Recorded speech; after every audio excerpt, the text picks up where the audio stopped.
Okie doke, I think let's kick off. So hello and welcome everybody to our webinar this afternoon. What's next? The new generation of journalists. My name is Rebecca Potts and I'm the Group Events Manager at Vuelio, and I'm joined by three incredibly amazing achievers of journalism already. I've got Hannah Bradfield, a freelance and journalist at Journo Resources. I've got Michele Theil, who's also a freelancer, and Zesha Saleem. So before we begin, I'm just going to remind everybody that there's a Q&A box there. So please drop your questions in as we're having conversations and chatting. Hopefully we'll cover the majority, but if not, we will kind of do a follow-up post later. But first of all, I'd like our panel to introduce themselves. So Zesha, let's start with you. So, hello everyone. My name's Zesha and I'm a freelance journalist, and I currently write for different publications. So I've done work for Vice, the Financial Times, the Guardian and stuff, and I mainly cover health, culture, politics, news, pretty much everything right now. So yeah, that's me. Awesome. Michele?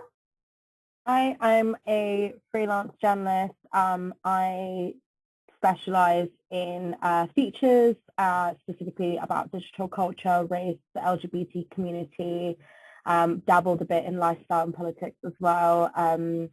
I currently am working at the BBC on a contract, but I freelance on the side anyway. And yeah, that's what I do. Awesome. And Hannah?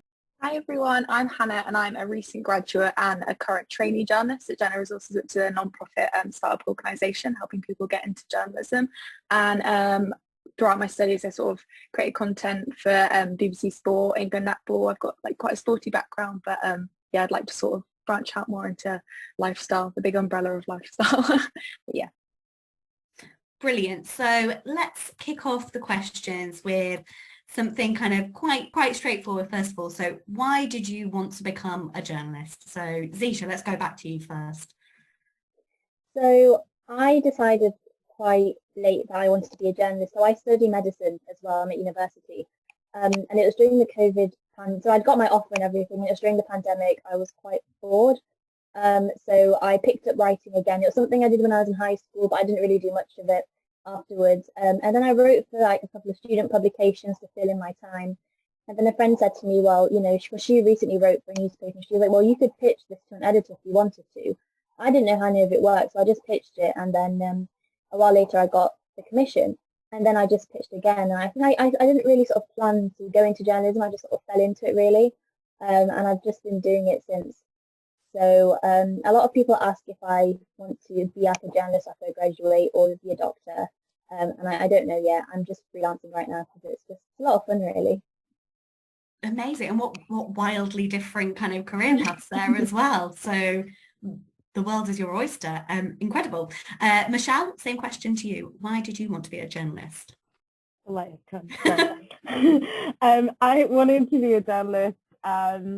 I know I just always loved reading and writing, like since a young age.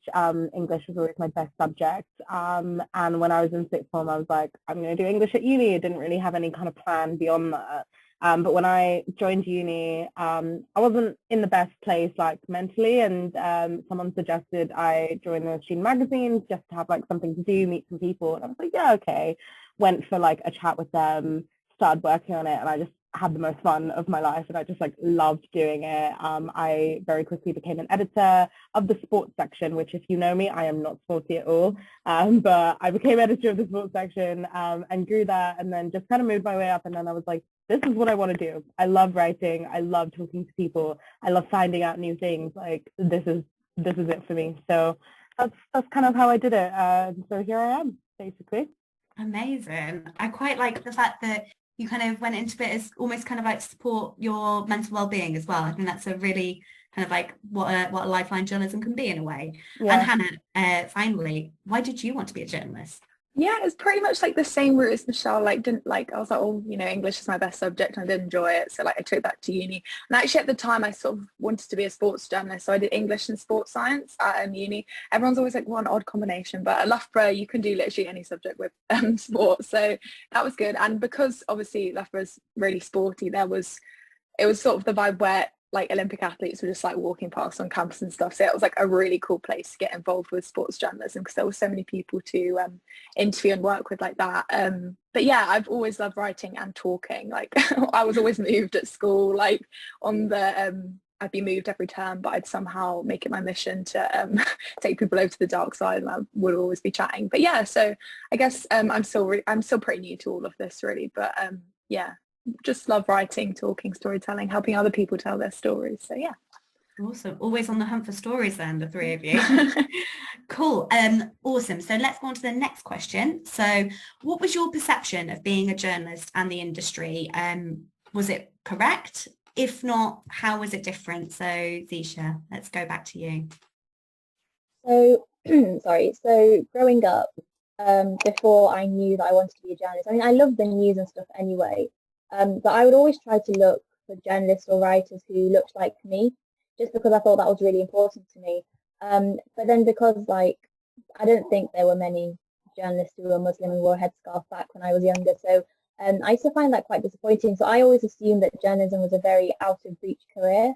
You know, for somebody like me, that while writing is a lot of fun, it's almost impossible to get sort of a career out of it. So it's really why I didn't really think about doing it at first. And then when I entered, I think the thing is though, I entered after the George Floyd murder and the Black Lives Matter movement, and I think at the time there was just loads of sort of awareness around diversity within the newsroom, within the media, within journalism as a whole. So I think that was a slight advantage in a way that, you know, editors and stuff were like, I think they were slowly becoming aware that journalism was a very pale, male, stale background, a career to some extent. And so that quite helped. And then I think also because what I also tried, I remember doing, was that someone once said to me, an editor, she was like, to try not to pigeonhole yourself. Because what happens with journalists of colour is that you can end up just writing about basically your own experiences and pretty much nothing else. You know, you don't get to work on bigger stories at times. So I think that was something that I was quite aware of as well when I was entering. I was like, well, if I want to start writing, I don't want to just write about my faith. You know, I want to write about Brexit or, you know, the Emmys or whatever. You know, I want to write about everything. But then as I got into it and as I sort of did more commissions and I started working with more editors, I sort of realised that it's not as out of reach as I thought it was. I mean, it still definitely is to some extent. I think that it's still definitely a very sort of Oxford elite sort of career at times, especially for people in my community who don't really view it as a career anyway. But I think I think nowadays it's a lot more accessible than it was before. And I think with stuff like Twitter and social media, you know, it's a lot more accessible now to, you know, talk to editors and network and meet other journalists, because I don't know anyone who's a journalist in real life. You know, everyone I met was over Twitter. You know, I started freelancing over Twitter and stuff. And if I didn't have that, then it would have been very difficult, I think, for me to sort of go through the traditional route and become a journalist. So I think compared to when I was younger, it's a lot more diverse. It's a lot more accessible, but there's still obviously a lot more work to be done. I just hope that when I'm older, that, you know, somebody who looks at my work and goes, oh, look, she looks just like me. That's something I can do as well. You know, I really want that to happen. Amazing. It's quite a positive take on the situation, to see kind of like that it's going in the right direction, which is always good to hear. I mean, a lot of work still needs to be done, Definitely. But it's like in baby steps right now. Absolutely. And Michele, same question to you. So what was your perception? Was it right? Were you surprised? I think I had a bit of mixed perception. I had, you know, people in my life, family and people in my community and stuff kind of saying, are you joking? You want to be a journalist? Like, it's a terrible career. You'll work all hours, you'll get paid peanuts, and, you know, it's so difficult to make an actual name for yourself, and that kind of thing. Not to mention the fact that, as Zesha said, it has been very pale, male and stale, and to an extent sometimes still is. And yeah, so I had that kind of side of it, but then I also had, like, you know, I love American films and shows, and, you know, Gilmore Girls has a special place in my heart, and so kind of was like, yeah, I want to be Rory Gilmore. Like, I wish I was like that, that kind of vibe. And then, you know, all those like rom-coms, like where they're journalists, Bridget Jones and all that. I was like, oh, like, it's so glamorous, it's so cool. And yeah, so I had this like weird mixed bag of like, should I not? And then also just that, like, you know, there are so many different types of journalism. Like, I think I didn't know that at all when I first thought about it. I was just like, I'm a journalist. I want to be, and I'm a writer. I write things. And, you know, you can be a lifestyle journalist. That doesn't make you any less of a journalist than like an investigative journalist or a politics journalist, anything like that. So I don't know if my perception is different. I think obviously I know more now. I'm more well versed in the industry. I can definitely tell that when I talk to friends who are not in the industry, they're like very confused by journalism. They're like, what? I don't understand you people. And I'm like, yeah, I get that. And there was a time where I didn't understand it either. And I just kind of had these like very bog standard boxes of the way it's portrayed in the media and like in books and stuff. And it's definitely wider than that. There's so many interesting avenues. There's so many interesting ways of becoming a writer and becoming a journalist. There's so many stories to tell. So I think that's a really great thing. And to an extent, it is very difficult to make a name for yourself. It is very difficult to make money and things like that, but that doesn't mean you can't. And, you know, persistence and just, you know, if you have the skill and the talent, then you will get there. So, yeah. And I also wish it was more diverse, but as Zesha said, we are going in the right direction, slowly. Awesome. And finally, Hannah, over to you. What was your perception and was it right? Yeah, I think it's that whole thing, like, or when you say, oh, I want to go into writing journalism, people are, oh, but it's so competitive. And I am sort of to an extent, like, everything is competitive now, you know, like, I think you have to be so resilient. But again, I expected that to be the case. And I think it's so true about, perhaps I didn't realize how many sort of avenues there were to explore. Like, I think also you have to sometimes do things that you don't want to do to realize you don't want to do them. Like, so yeah, I think like Zesha and Michele said, it's so important not to pigeonhole yourself and try new things. I think maybe I went into it, like I said, I wanted to go into sport. I was like, yeah, a bit tunnel vision sports journalism, but actually, yeah, it's so exciting to be able to do all these different roles. And I think that's the thing in journalism as well. If you say, oh, I'm a journalist or I want to be a journalist, I think people have this like that's like one dimensional thing, but actually being a journalist, you can be doing so many different things like broadcast, obviously social media, writing. So yeah, I guess sometimes still people are like, if you say you're a journalist, they're like, but what do you do? And it's like, well, but you know, yeah, I think it's pretty much matched my expectations in terms of like competitiveness and resilience. And yeah. Well, I think the three of you must be incredibly like resilient. I think the key there is kind of being able to be flexible and kind of try and kind of like push yourself and do different things. Like you said, not pigeonholing yourself. I am conscious that I've got a lot of questions and only 15 minutes left. So I'm going to skip on to the next question. So we've obviously got quite a lot of the PR and comms professionals on the call today. So how do PRs currently get in touch with you? And how do you want them to reach out to you? So Zesha, what's your take on this? So, I mean, first of all, PRs do such an important job. I mean, the amount of times, you know, they've sent over some amazing stuff, and, you know, especially because I do a lot of lifestyle shifts at Metro, so sometimes they can be really handy as well. I tend to get emails quite a bit. Occasionally I'll get like a DM on Twitter. Because my DMs are open. I prefer emails, to be quite honest with you, because what I usually do is that if there's because I don't work all the time, so if there's a press release I'm interested in, I'll move it into a new folder, and then that way I can go back to it if it's still you know time, if it's working in the time. Twitter, I don't really ask for stuff in Twitter DMs, to be quite honest with you, because my DMs are a mess. First of all, you know, things can get lost, and you know, I don't really open the request part of them until like months later. So it has been that, you know, PRs have sent me DMs, but I haven't really seen them just because I haven't really checked, and then it turns out to be something great that I can't really work on anymore. So my advice would be that that email is the best way to go. You know, 9 to 5, send me an email. I used to reply to every single PR email that I'd get and say, yes, I'd cover this, or no, I wouldn't. But now I get so many that I only try to reply to as many as I can, obviously, because it's a nice thing to do. But if I can't, then I tend to reply to the ones that I can work on, just so they know that this is a potential story. And in fact, I was talking to somebody who works at an agency the other day, who wanted to add me to their pitch list, and I was like, well, I'll reply to the emails that I can work on, But if I don't reply to an email within 24, 48 hours, then assume that I don't have the capability to work on it, because I don't have like I don't work like 5 days a week. So I do limited shifts and limited commissions and stuff.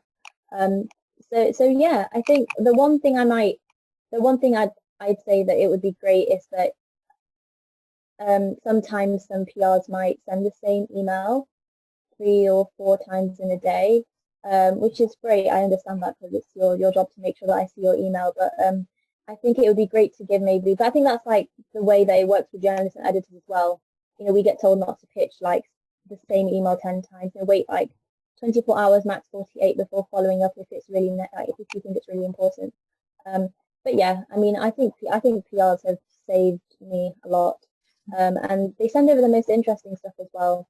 You know, so I think they're great. Awesome. Well, nice diplomacy there as well. Like, please don't email me loads, but also you're amazing. I love it. So Michele, same question to you. How do you currently get kind of like contacted, and what would you, in a dream world, what would you like? Very similar to Zesha. Yes, mostly I get contacted by email, which is fine, which is great. Especially when I put out a call for like a specific request, you know, like definitely. And sometimes then they might DM me if I put the call out on Twitter. I am not completely averse to that, but also I will say that like don't be annoyed or anything if like I don't reply to your DM, like and as you said, like, you know, if you've DM'd me saying I just saw your Twitter request and blah blah blah, then and I haven't responded in a few hours, then maybe drop me an email because I might be more likely to see it there. But like give it a bit. I do often check my Twitter DMs because if I'm putting out requests, then like I might be getting requests from like case studies and stuff like that as well. So I do often see them. And yeah, like on email is great, but my email inbox is very overflowing all the time with a lot of press releases, a lot of like PR stuff. And because I cover a lot of different topics and I switch between topics, so like 6 months ago I was covering lifestyle like exclusively for 2 months, and now I don't anymore. It can be really difficult for like me to receive a lot of emails that are no longer relevant to me, but they might be in the future, and like that's what's difficult as a freelancer. And as Zesha, I try to respond as much as possible to everyone to be like, sorry, not for me. You know, I spoke to a PR friend the other day who was like, yeah, those are my favorite kind of journalists. If like they just say no thanks and like that's it. And I totally understand, like from a journalist perspective, when I'm pitching an editor, I hate not getting responded to. Like it's awful. The best you can do is just be like, nope, bye. And I'm like, yeah, great, I'm okay with that. And so I do my best, but there are just sometimes so many emails and not enough time in the day, and I still have to find time to like write and eat and like drink drinks or whatever, I don't know. And so yeah, so I think the way like PRs contact at the moment for me is very fine. Like I am perfectly happy with getting emails, and I try to kind of say like, oh, I am interested in this, I'll like, you know, follow up on this later kind of thing, if there's something that I think is good. And I totally understand that PRs have to chase and have to like, you know, follow up and stuff, but give it some time. Like sometimes I'm just not looking at my emails for a day, like, you know, it just be like that. Sometimes I just kind of don't have the emotional energy to reply to things. So yeah, and like also I just like I always hope that like no one ever takes it personally and never like thinks, oh, this person's horrible because they haven't replied to my email. Like I never ever mean it personally, and it's never anything to do with you, or even if I'm just saying no thanks, that's not for me. Like it's nothing to do with you or the content, you know, it's just right now in this moment it's not working. So yeah, Right time and right fit. So exactly. kind of like you said, if you've changed kind of the areas you cover, it doesn't always kind of fit. And Hannah, finally to you, kind of, I know that kind of obviously you said that you're kind of like slightly newer, so maybe this is more kind of like, how would you like to be communicated, or how would you like to be got in contact with? Yeah, I would say the same. Like email would be, you know, it's easier to regulate yourself. I guess on Twitter there's always like, I wouldn't mind, but it's like it can become a bit of a blurred line, especially like if you were on holiday, you're not going to like disclose, or you know, there's not the out of office type thing. And I think that's hard as well, because it's a bit like you might be tweeting about other things and then someone might be like, oh, well, they're not replying to a DM. So I think, yeah, there's less blurred lines on emails. That would always be safest, but as long as it's not like relentless DMs or whatever, I think that would be often okay too. But yeah, that's my as a newbie, that's my take on it. It's interesting that kind of the preferred method across all three of you is definitely email, with the kind of proviso of like, maybe if I've reached out on social, you can DM me, but not one of you has said kind of like pick up the phone, which I think is probably a sign of the times changing. I think maybe in the past that may have been a way, but email is 100% ruling the roost in this one. So I can see it. Can I add something real quick? I think email is so great because it's like, it offers a degree of separation in that, like, I can choose when I want to respond to it and you can choose when you want to like send it or respond to it. And I think that just gives everyone like a sense of agency, especially as freelancers. Like, I think a lot of our work blurs into our personal lives, like a lot of time, and, you know, we don't have as strict work boundaries as you would from like a 9-to-5 job where you're like, after 5 o'clock, don't even look at me kind of vibe. It's not like that. And so I think with email, it's like, okay, it is 5:30. I could reply to it now, but I have the choice to reply to it tomorrow at the same time. And I think that's why it might be better. And also because, you know, Gen Zs don't like phone calls, don't talk to me kind of vibe. That's the general consensus, I think. But anyway. Well, Michelle, unknowingly, you've actually led into my next question there. So wonderful. So I was going to say, you're all classed as Gen Z. Do you like being referred to as this, or do you find the label unhelpful? And I think this is kind of more just like, I think I would like to know as a millennial, and I'm sure we've got kind of a variety of different generations on the call today. So yeah, what's Zesha? Do you like it or not a fan? I really don't mind. I mean, this is going to sound really strange, but I've never really thought about it before, about the label. I'm chill with it. If you want to call me Gen Z, you're more than welcome to. I think in my head, Gen Z sounds younger. I don't know why. I mean, because I'm still at university, so I think I am Gen Z, but when you say Gen Z, I sort of think of my sister, who's sort of like, she's a couple of years younger than me. So, but yeah, I don't mind. It has no impact on me. Michelle, what's your take on Gen Z? I tend to agree. Like, I don't really think about it that much. Like, it's more of like a in joke with my friends, kind of like whether we're Gen Z or what. I think I'm a bit older than both Zesha and Hannah. So there is an argument that I'm actually a zillennial, but I choose not to engage with that. Yeah, I don't really mind. Like, you know, with some things it's great, especially like you know, PRs or pitch call-outs, things like that, where it's like, oh, like specifically looking at Gen Z culture, looking for Gen Z writers. And I'm like, well, technically I am classified as that, and I am well versed in that area. So that makes sense to me to be involved in that kind of vibe, you know. And but there is also such a large spectrum of like the generation, like millennials span so many years. I think Gen Z does as well. And sometimes, but then on the other hand, sometimes it's like, it does kind of feel a bit maybe derogatory, or like a bit like young, like, yeah, like I said, I'm a bit older than both of you. And I think that sometimes it, like, maybe if someone's referring to me as that, I might be a bit defensive of like, oh, what do you just think of a child? But no, I don't really mind more generally. I think that's just like a bit of an anxiety thing. And Hannah, what about you? Where do you stand on Gen Z? Also, I love the phrase zillennial. That's great. Well, I was about to say, I think I technically might be zillennial as well, because I was born in 99 and I was looking up before, and I think that millennials like ends sort of early 2000s and 90s, but then also Gen Z like starts for then. So I think yeah, I think I feel quite indifferent about the labels. I think it's interesting what Michelle said about if people are using it to then say, oh, these people would talk about this. I would totally agree. That's true, like with digital culture, especially things like that. But as Zesha said about her younger sister, I would also say the same thing. I was like, oh, well, you know, that seems more her like label. And also, you know, yeah, I guess I feel quite indifferent unless it's like Piers Morgan using it to rant about, you know, our generation. But yeah. Yeah. Nice. Well, I think it's a really kind of like a positive indictment to kind of Gen Z then, that you kind of like, yeah, that's fine if you want to call me that. We're chill with it. It's amazing. So we've had some questions in because we are very quickly coming to the end. So, hey guys, Junior PR here. I'd like to ask how important relationship building with PRs is for you. For us, it's quite important to have long-term relationship with journos, where journos can come to us for comments, bylines, etc., because they know what kind of clients we have, and we can also grab a coffee with you to tell you about our future plans, what's on the agenda for our clients, or any upcoming relevant campaigns we are planning. What's your take on this? So, Zesha, let's go to you again first. Yeah, so I've had a couple of emails from PRs asking to go out for a coffee and talk about their clients and stuff.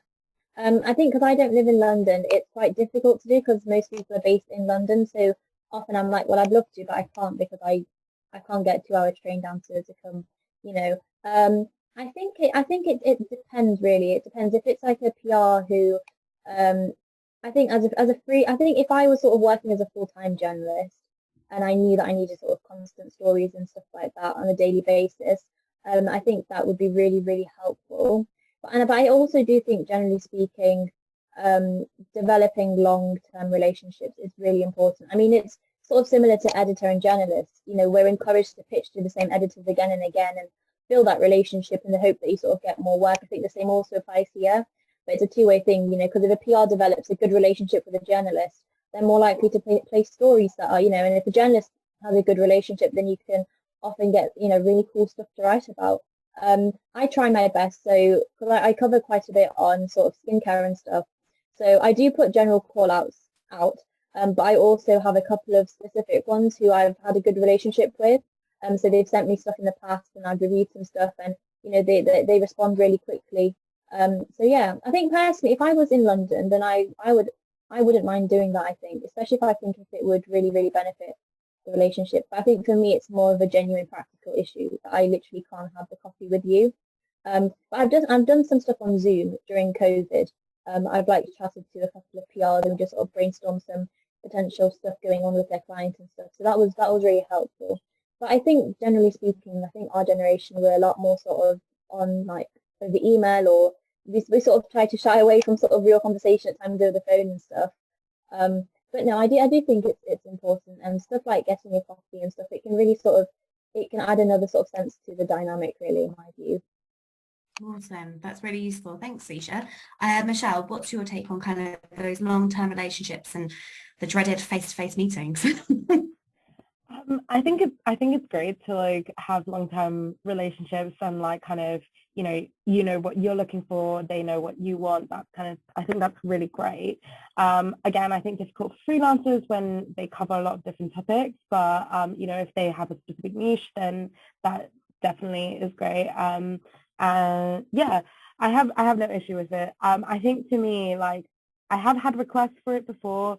I have not managed to do it in the past, mainly because of a scarcity of time. Like when I was a freelancer, I worked a lot at random hours, and it was like I can't really do anything about this. Like I can't leave when it's like you guys are working a 9 to 5. Like, you know, I can't just run out of my day, kind of thing. I think it's a bit easier now that I work more regular hours and things like that.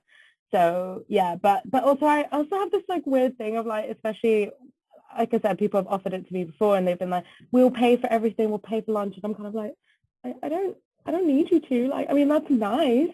Like, it's really lovely, but it also kind of makes me feel a bit awkward. Like, you know, and I mean, like, no one wants to say no to a free thing or free drink or whatever. Of course, like, you know, if you can, that's lovely. But also, I feel really awkward accepting that when it's like, I don't need to, like, you know, I don't need to like take advantage of you in that way. Like, not that I am, but that, yeah. So I think it can be really awkward for a lot of like people of our generation of just like, someone's like, yeah, let me buy you a coffee, and you're like, why?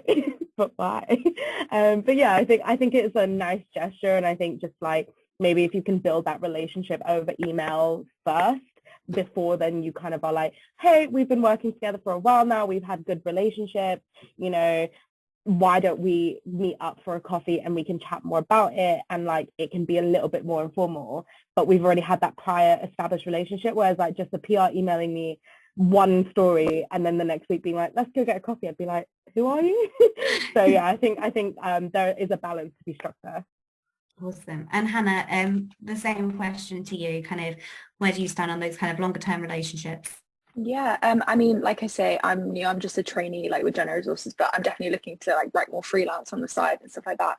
But I would agree with what Michele said, because it's like you say, if there's one email, then it's like, do you want to go for a coffee? Then there's suddenly pressure, and I think definitely through email you can. I know we laugh about how we like on the phone and stuff, but I think it's just so important to be comfortable at first. And then you're just so much more likely to build a relationship from there, because there is no pressure.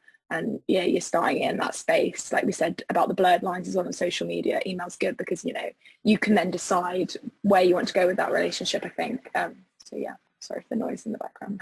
Yeah. So we are over by 2 minutes, and we just had a quick comment in the chat to say it's part of our budget. PR is about relationships, it's part of our business to nurture that. And if that happens over coffee, we don't mind paying for it on the company card. Agree on the balance of social and email first though, and then meet up. So we have had other questions come in. I've got other questions that I wanted to ask around kind of the content of the emails, the subject lines. There's one come in.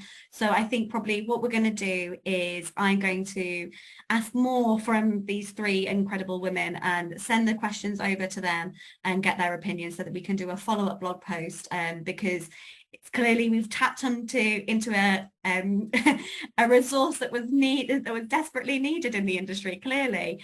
So yeah, we will get answers to all your questions, because I know that kind of everybody wants to know to make sure that their emails are getting through and getting the coverage.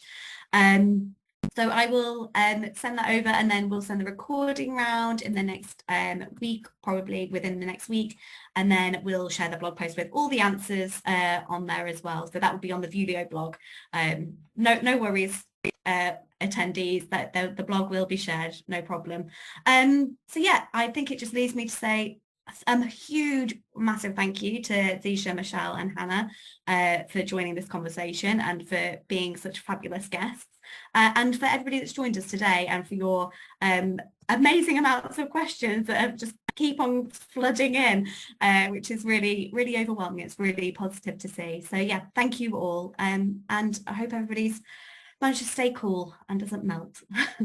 Thank you. I hope we were helpful. Yeah, thanks so much for having me. Yes, thank you. Thank you. Awesome. Bye. Bye. Have a nice day.